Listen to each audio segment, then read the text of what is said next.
top stories this evening, sponsored by Courts, bringing value home. Media barred from coverage of day one of national budget debates. Speaker tries to polish situation. President Ali lectures Belize Parliament on accountability and democracy. GECOM'S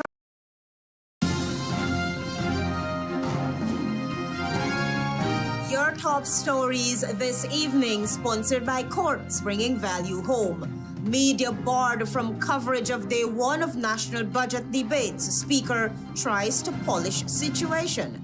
President Ali lectures Belize Parliament on accountability and democracy. GECOM'S troubles will persist if the current chair remains at the helm. Dr. Terrence Campbell. Acting Chief Justice defers ruling in Mohammed's extradition challenge to February 9. And in sport, SHAUN, SEEJATAN and ALIAN Hopkinson receive prestigious awards during GMR and SC's annual awards ceremony. HGP Nightly News begins now.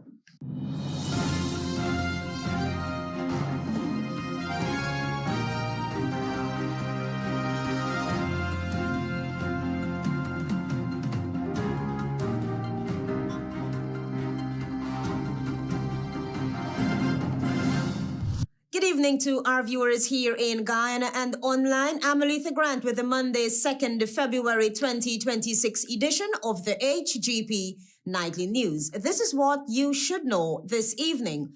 On Monday, the Guyana Press Association registered deep concern over restrictions imposed on the media coverage of the ongoing 2026 budget debates in the National Assembly. We have all the details. The Guyana Press Association on Monday categorically registered deep concern over the restrictions imposed on media coverage of the ongoing 2026 budget debates in the National Assembly. The GPA notes that new restrictions on parliamentary sessions mark a departure from past practices, raising concerns about transparency and press freedom. Previously, up to 17 reporters were allowed inside the parliament buildings for coverage. However, this year, only 5 journalists are permitted entry into the dome at any time, with strict identification procedures, further complicating access.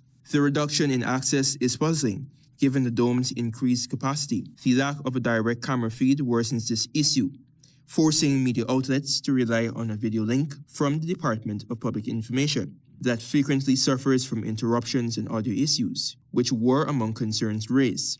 This undermines the ability of the press to provide accurate and timely reports, the GPA stressed. The Guyana Press Association emphasized that a free press is essential for governmental accountability and informed citizenry. The Press Association also condemned the Speaker of the National Assembly, Mansour Nadir, deeming these measures a direct challenge to press freedom, a cornerstone of democratic governance. It called for an urgent review and reversal of these restrictions to restore full media access, thereby reaffirming Guyana's commitment to open government and transparent parliamentary proceedings.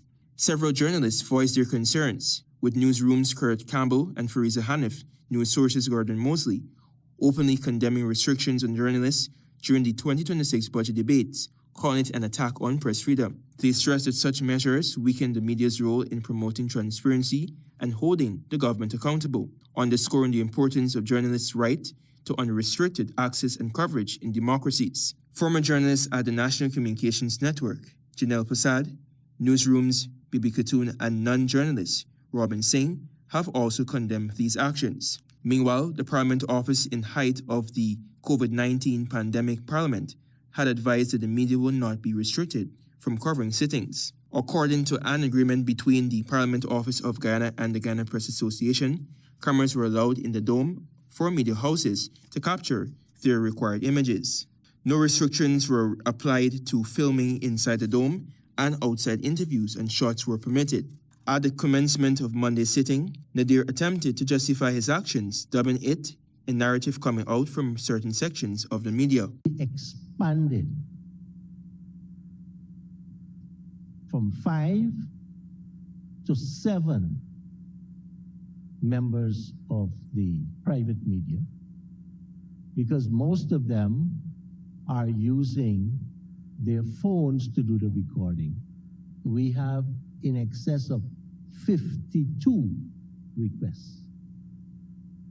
In addition to what we have to provide for the media, ministry staff, and the parliamentary staff, I've asked some of the parliamentary staff to step outside and monitor the proceedings. Antonio De reporting for the HGP Nightly News. President Irfan Ali has underscored the importance of accountability, democratic institutions, and international law while addressing a special sitting of Belize's parliament. Find out more from Tiana Cole.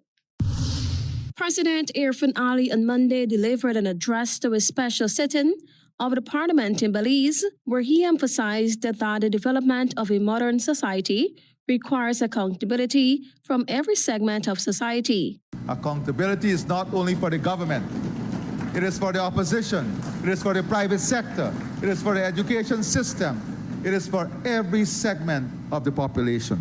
Guyana's head of state noted that Belize and Guyana share a strong and enduring commitment to democracy. Central to that commitment, he said, is the role of representative parliaments, which serves as principal forums for democratic deliberation, accountability, and lawmaking. Through our representative assemblies, the voices of our citizens are expressed, national priorities are debated, and governments are held to account. In this way, democracy is reinforced, not only as a system of governance, but as a shared value that underpins political stability and national development. President Ali also stressed that in an increasingly demanding global environment, small states must place their confidence in international law and multilateral engagement. Given their limited economic, political, and military capacity, he said small island states rely on shared rules, agreed norms, and collective mechanisms to safeguard their interest and advance development. International law for small states is not an abstraction, it is a practical and essential safeguard. It provides predictability, encourages restraint, and offers peaceful means for the resolution of disputes. President Ali is currently on a 3-day state visit to Belize, where he is engaging in high-level discussions aimed at further strengthening bilateral relations between the two countries. Tiana Cole reporting for the HGP Nightly News. A fresh constitutional and institutional dispute is unfolding around the Guyana Elections Commission GECOM following an exchange of letters between opposition leader Azruddin Mohammed and opposition-nominated GECOM commissioners. Travis Chase is on that story.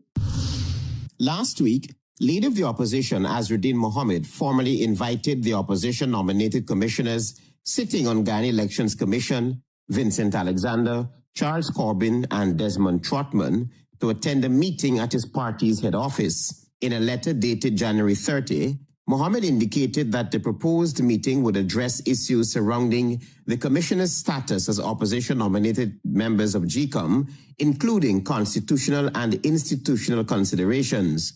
However, in a joint written response dated January 31, the commissioners drew a clear line between recognizing Mohammed's position and rejecting any discussion about their tenure or status.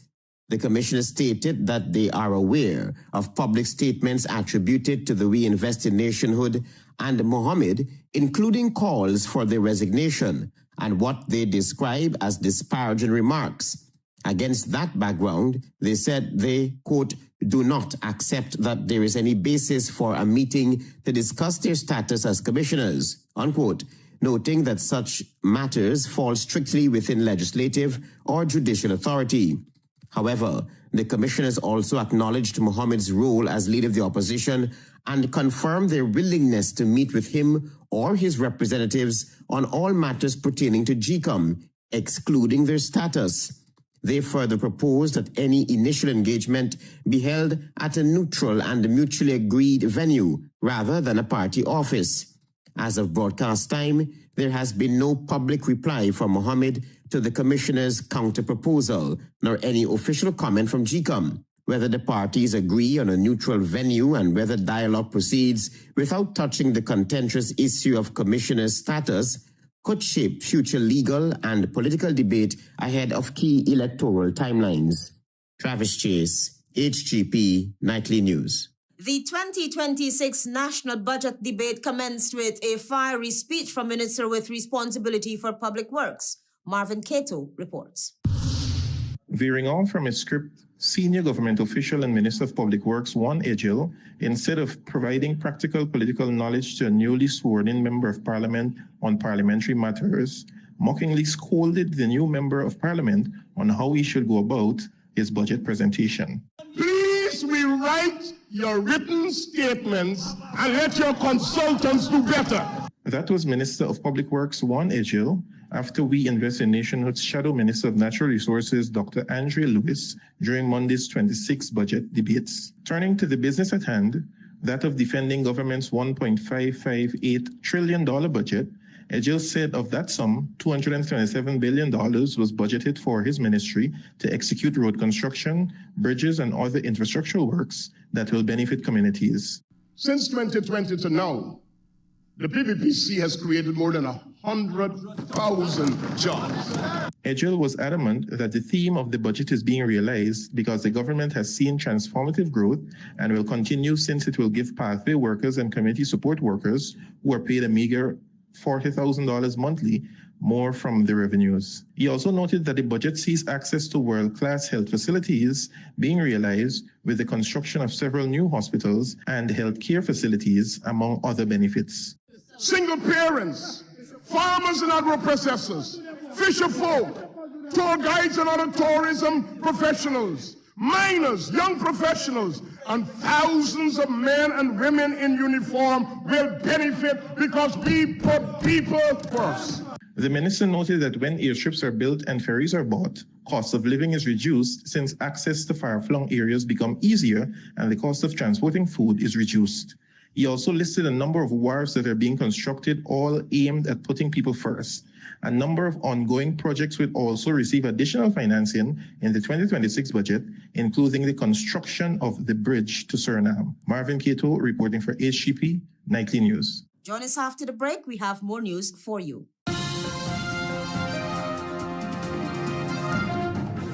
Celebrate with us at Courts. We have what you need at the biggest season sale.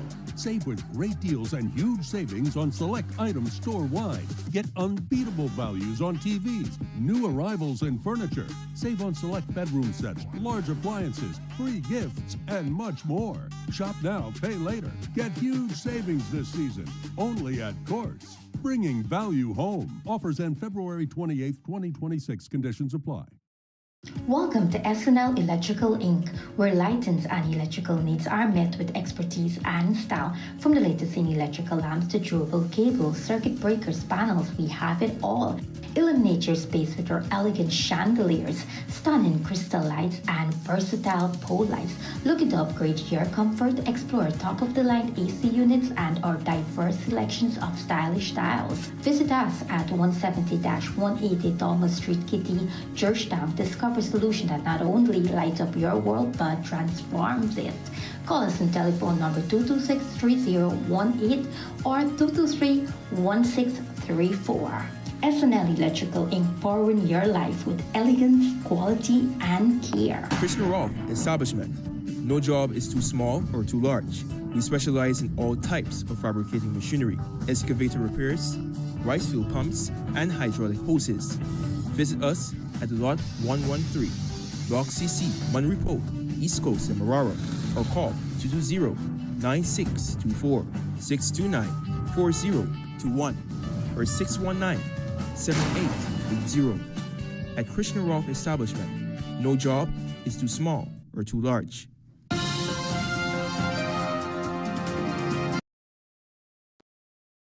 With the HGP Nightly News.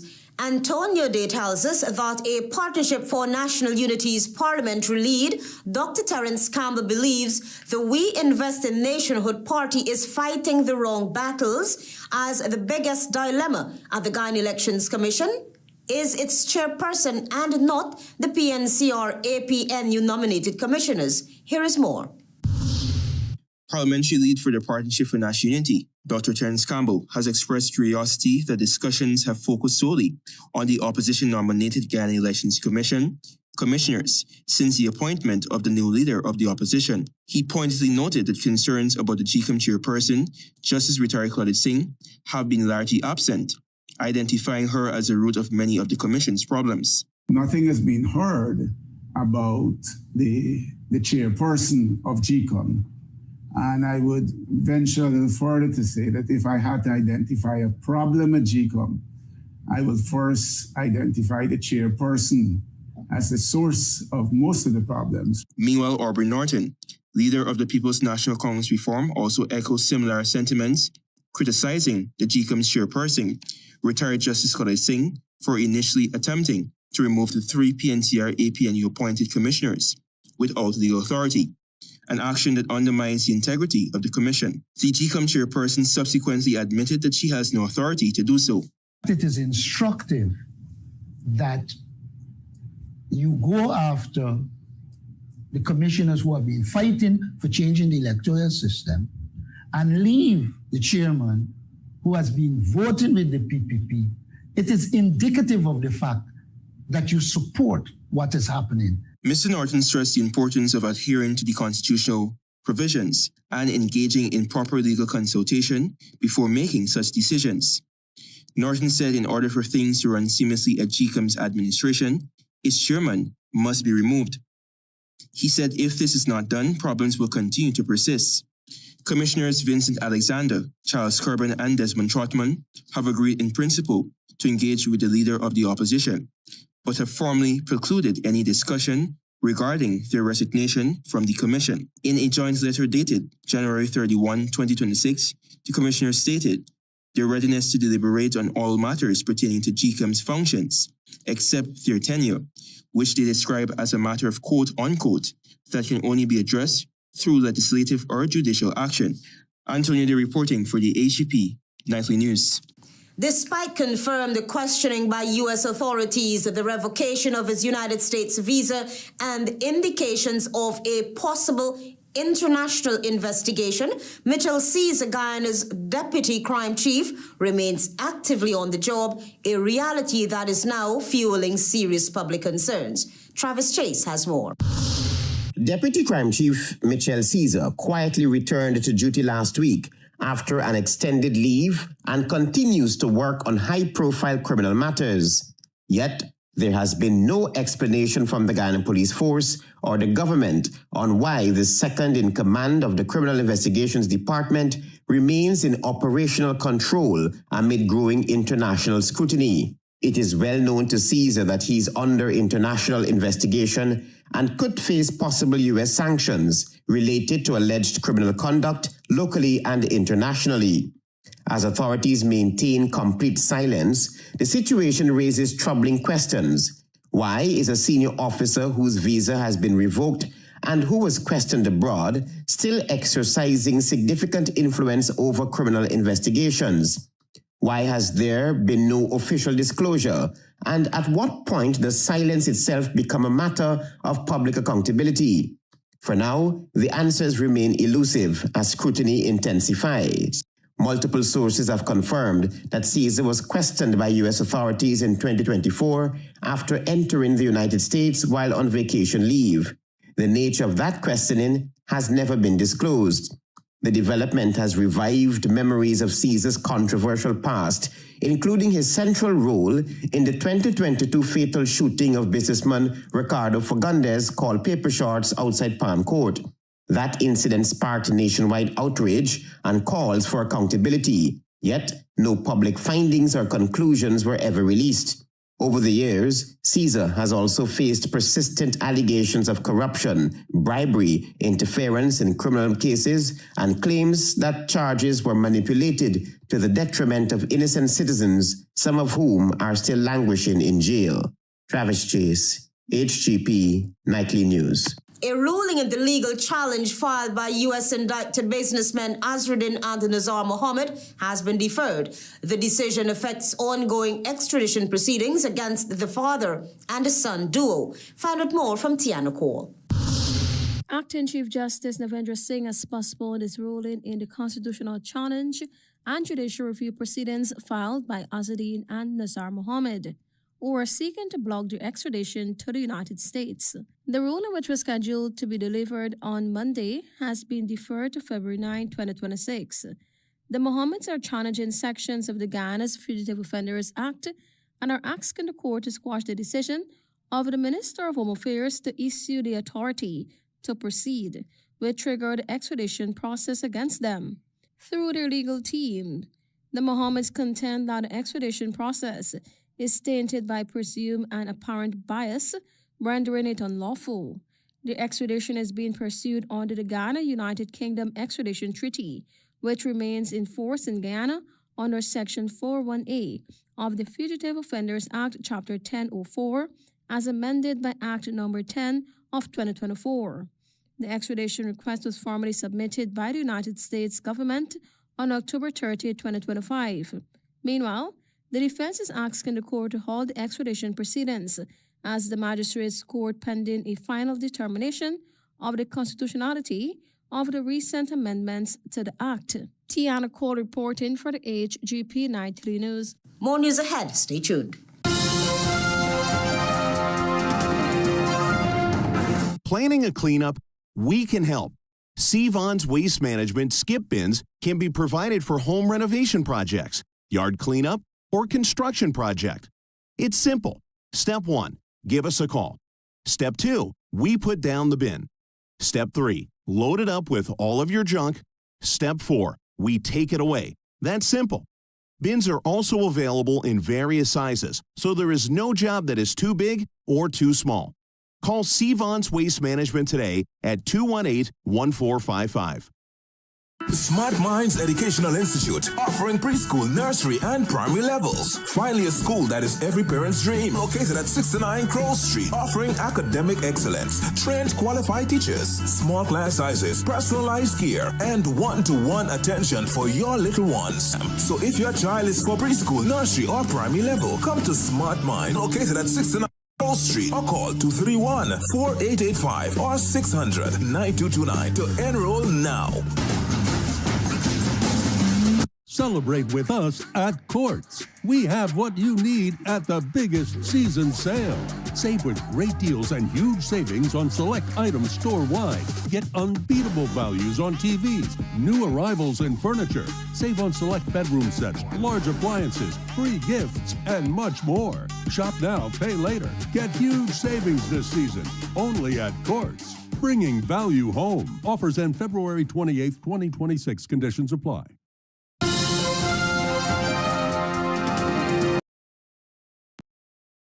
In this developing story, a Trinidadian national has been arrested in Guyana following complaints from several young women who allege that their intimate videos and photos were shared online without consent. The suspect, Gabriel Harrigan, was taken into custody while at a local laboratory after 4 girls formally reported him for cyber-related offenses. Investigators allege that explicit videos involving multiple young Guyanese women were posted and circulated online. The matter triggered a swift police action after the victim came forward and lodged reports.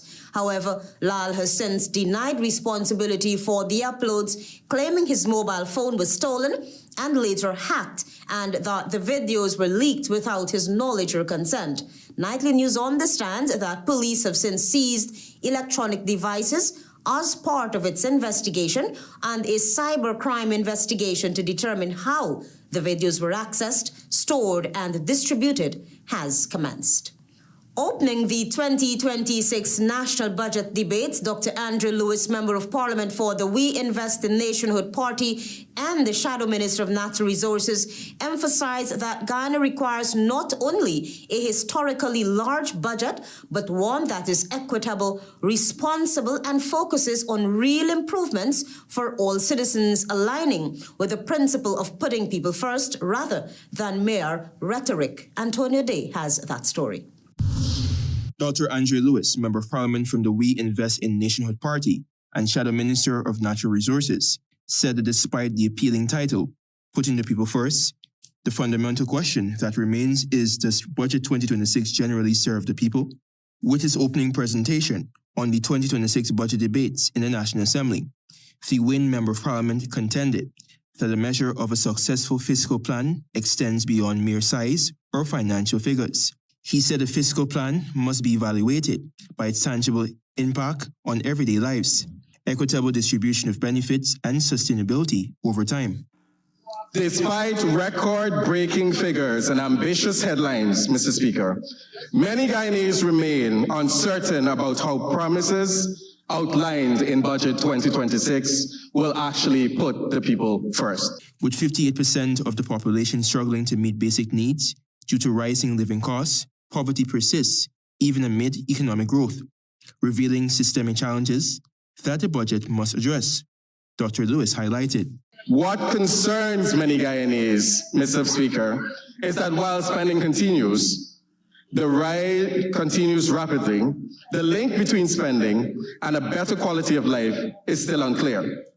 Despite an increase in reliance on oil revenue, the WIN Member of Parliament said no effort was made to address the high cost of living. Development also remains unseen across the country. While the budget speaks nationally, its benefits are not felt everywhere. Hinterland, rivering, rural, and mining communities continue to face high costs, poor infrastructure, and limited access to opportunity. Dr. Lewis also touched on the management of the country's natural resources. He referenced the recent allegations surrounding gold dealership in Guyana, which raised significant concerns about the integrity of official gold trade records. The WIN Shadow Minister of Natural Resources questioned the inflation of declarations by gold dealers and the illicit diversion of substantial quantities of gold across borders. He also pointed out the lack of interest in strengthening parliamentary oversight. To this end, Dr. Lewis noted that Guyana does not need just a large budget, but one that embodies the spirit of putting people first through meaningful real-world improvements for all citizens, not just rhetoric. Antonio Lee reporting for the HGP Nightly News. The Tourism and Hospitality Association of Guyana, THAG, officially relaunched the Tourism Development Fund to support product development, marketing, and capacity building. Marvin Cato reports. The Tourism and Hospitality Association of Guyana, THAG, has relaunched the Tourism Development Fund, which is a voluntary, industry-led initiative that allows visitors to make a small, optional contribution during their stay or experience. THAG in a statement said funds collected will be pooled and invested into initiatives that support product development, marketing, capacity building, and helping to strengthen and grow Guyana's tourism sector in a transparent and collective manner. According to the association, the Tourism Development Fund was first launched in 2015 as a mechanism to support sector-wide development. It stated that between its initial launch and 2020, the fund supported initiatives including bird trail signage at the botanical gardens, server training, early digital initiatives, and the COVID-19 relief for members, demonstrating the tangible impact of collective industry contributions. The tourism body reiterated that the fund is guided by a special committee that will be responsible for the fund and its uses. Ramada Georgetown Princess Hotel, Air Dash, Trail Masters, Adventures, Outdoor Expeditions, Wilderness Explorers, Ormiston Lodge, Cara Lodge, and Our Point Nature Resort are the first group of members to have signed on to the fund. As the fund resumes operations, THAG noted that potential priority areas include training and capacity building, tourism site management and asset protection, customer service initiatives, and sector-wide product development. Marvin Cato reporting for HGP Nightly News. Stay tuned for regional news.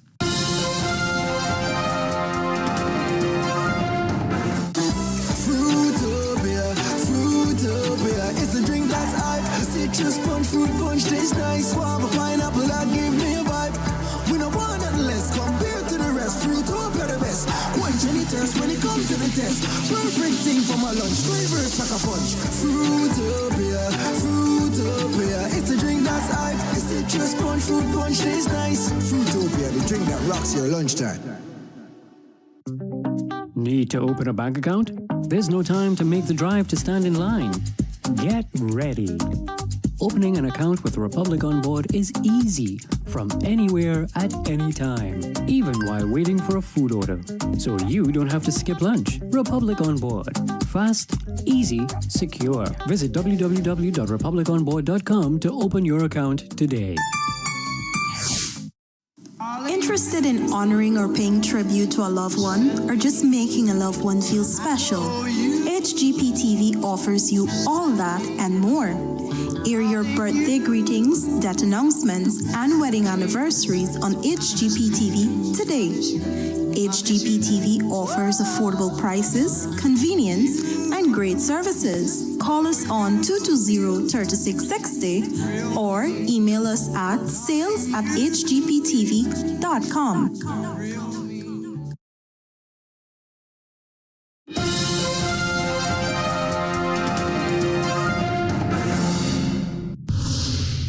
Good evening and welcome to Monday's edition of the Original News.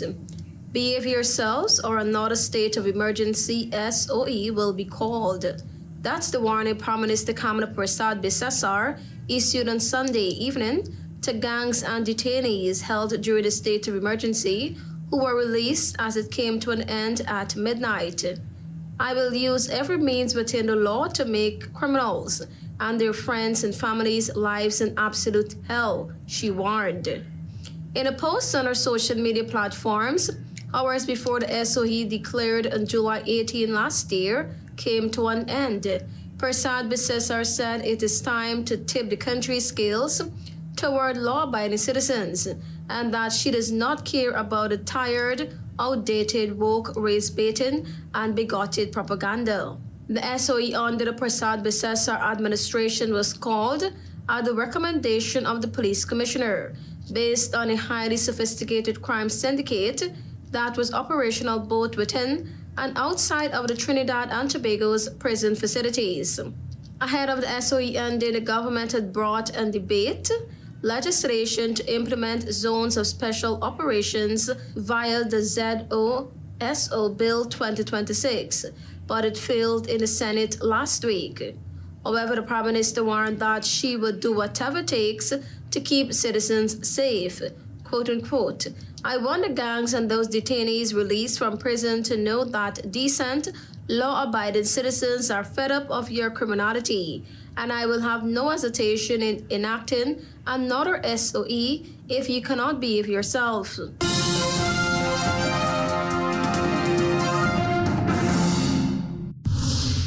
Laura Dugu, the top U.S. envoy for Venezuela, arrived on Saturday in Caracas as the two countries gradually resumed bilateral relations, broken in 2019 by Venezuelan President Nicolas Maduro. In a post on Telegram, Venezuelan Foreign Affairs Minister said that her visit is meant to establish a roadmap on matters of bilateral interest and resolve existing differences through diplomatic dialogue and through a base of mutual understanding and international law.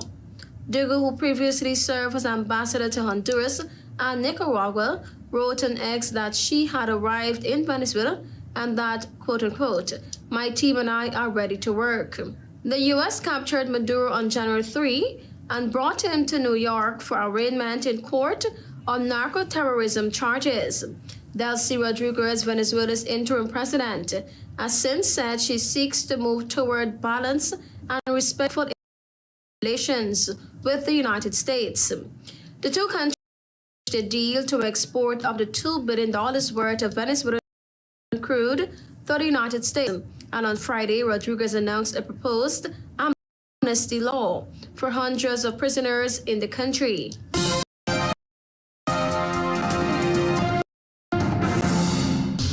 Pope Leo on Sunday said he was deeply concerned about rising tensions between United States and he called for a sincere and effective dialogue to prevent violence and further suffering for the Cuban people. U.S. President Donald Trump said last week tariffs would be imposed on imports from countries that supply Cuba with oil. Trump said tariff threat was necessary to protect U.S. national security and foreign policy from the Cuban regime malign actions and policies. Pope Leo said he had received reports with great concern of rising tensions between Cuba and the United States. He joined Cuban bishops in urging those responsible to promote sincere and effective dialogue to avoid violence and further suffering for the Cuban people. Last week, Trump predicted that Cuba will be failing pretty soon, adding that Venezuela, once the island's top oil supplier, had not recently sent oil or money to Cuba. Cuba's Foreign Minister Bruno Rodriguez declared an international emergency in response to the U.S. tariff warning, which he said constituted an unusual and extraordinary threat. On Saturday, Trump reiterated his call for Cuba to negotiate with the United States. Thank you for watching. I am Tiana Cole.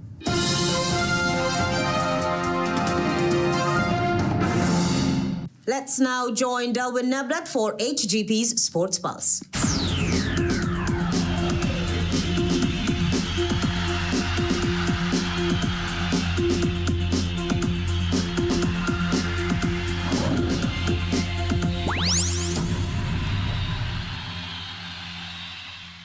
Good evening, Guyana. I'm Delwyn Neblet with your HGP TV Sports Pulse for today, Monday, February 2nd, 2026.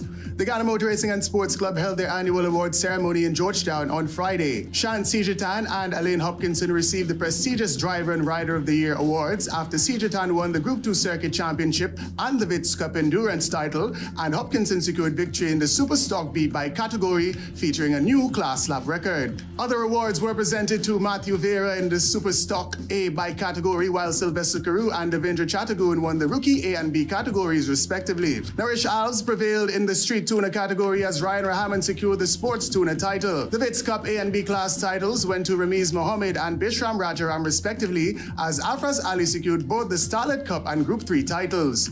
Andrew King and Ryan Budu secured Group 4 titles, as Malicia Lawrence was recognized as the female class champion. Moving into football, the Ghana Football Federation have officially announced the final list of players selected to the national under-17 squad. Featuring players based in Guyana, North America, and Europe, the Young Jaguars recently completed a residential training camp at the National Training Center in Providence ahead of their CONCACAF Under-17 World Cup qualifiers campaign, which commences on February 6th against Bermuda at the Francisco Morazan Stadium in Honduras. Ghana's national Under-17 squad will feature Zach Brief, Niall Kendall, Flavio LaRose, Tyrell Walcott, Nyron Barrow, Tamer Unver, Malachi Patrick, Maximus Cato, Joshua Morris, Levi Stevens, Micaiah De Freitas, Trayvon Smith, Aiden Arthur, Jaden Tasha, Jeremiah Welcome, Matthew Stewart, Krishawn Lewis, David Williams, Darius Chester, Jaden Nelson, and Mark Glasgow. More in football action resumed in the Georgetown Football Association's Senior Men's League with 2 fixtures at the Pleasance Community Center ground on Saturday. Match number 1 was a narrow 4-3 victory for Eastveld FC over Vengi FC on the back of a superb performance from player of the match Akeem Farley. Vengi's Carlos Escobar and Jose Raman both netted goals in a losing effort. In match number 2, Camptown FC secured a commanding 5-0 victory over Genesis FC on the back of 1 goal each from Shane Jones, Marlon Bethel, Ozil Small, Trevon McCurdy, and Dion Alfred. Moving into cricket, action took place in the final round of the 2026 CWI United Women's Super 50 tournament, with Guyana taking on the Windward Islands at the Park Hill playing field in St. Vincent and the Grenadines on Saturday. Batting first after being sent in, the Windward Islands were bowled out for 97 in 30 overs, as Ernisha Fontaine top scored with 32 from 56. Mini Munasar was destructive for Guyana, taking 4 for 21 from 9 overs. When Guyana responded, they reached 100 for 4 in 28 overs on the back of 26 from the captain Shemaine Campbell and 24 from Mandy Mangru.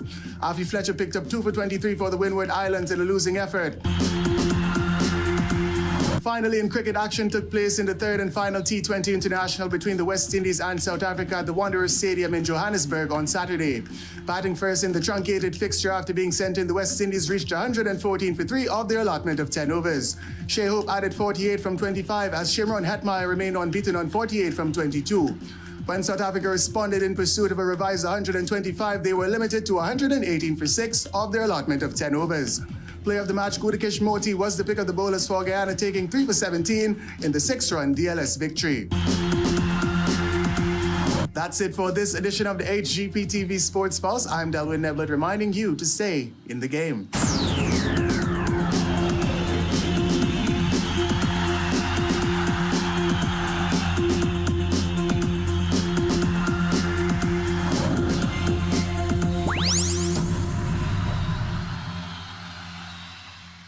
Media barred from coverage of day one of national budget debates. Speaker tries to polish situation.